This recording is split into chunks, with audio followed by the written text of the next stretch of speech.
Shaka Skimboard's YouTube channel. I'm Tom.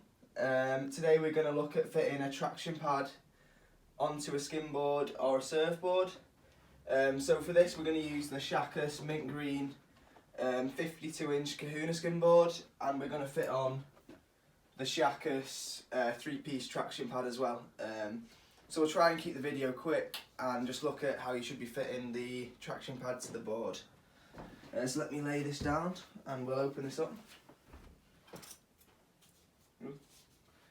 If we can get into it.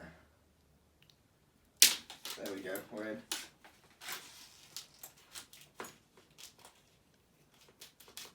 So when we're selling boards at Shaka's, probably one of the most questions we get is around how to fit the traction pad.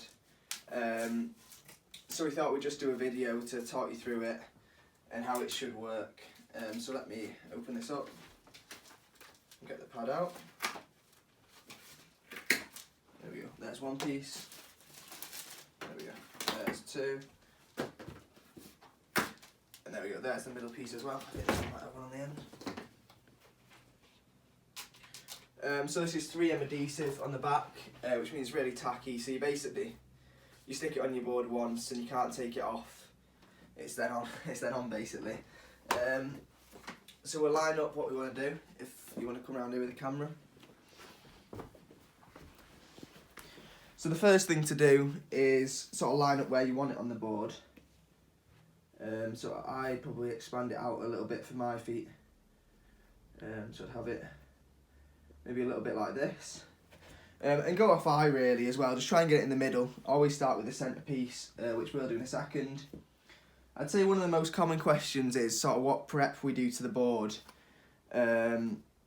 So people say should I sand it down and things like that. Don't sand it. If I get my cloth, you'd want to just give it a quick wipe. Make sure there's no dust, no sort of oil or anything like that on there. And that's enough really, as long as it's clean, you'll be fine to stick. So the first thing is, let's line it up. So I'm going to want mine, make sure it's in the middle, and probably around about there, I'll say. So that's where I want it. I'll put this here just so I know where I should be lining. And let's peel off the adhesive at the back.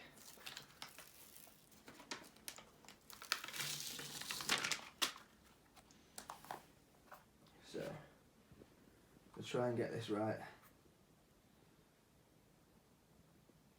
So about there.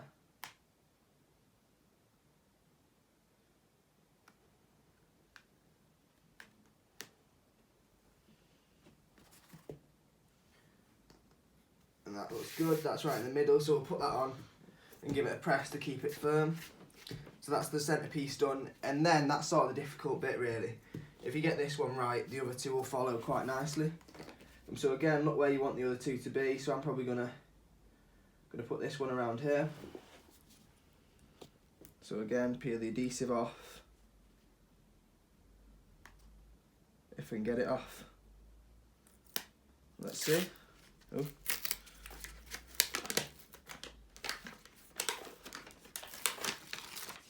So that's our second piece. Right, so we'll line that up again.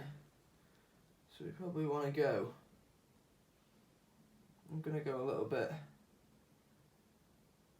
Let's go for that, that looks quite nice to me.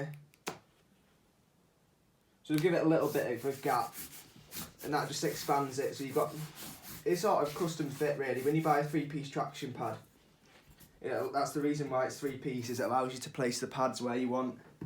And align it to suit you and your board. So I'm just going to expand it a little bit.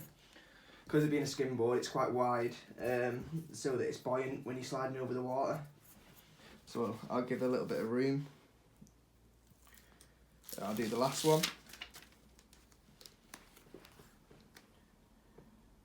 Same again. Try and keep a similar sort of gap. So I'll go here. That looks good. And just press that down, make sure it's really firm, so that the adhesive can stick. And especially on the back bit as well, just make sure it's firm and it's going to stick. And that's it done. I think if you go around there so we can have another look. So there we go, it's now fitted onto the board. And what you want to do now is leave it for at least 24 hours, probably 48 hours, before you go out and use the board, just to give it a chance to dry and fully stick. But that's it, that's our Shackers traction pad fitted to our skimboard. Let me stand that up. Perfect, thank you for watching and stay tuned for more content.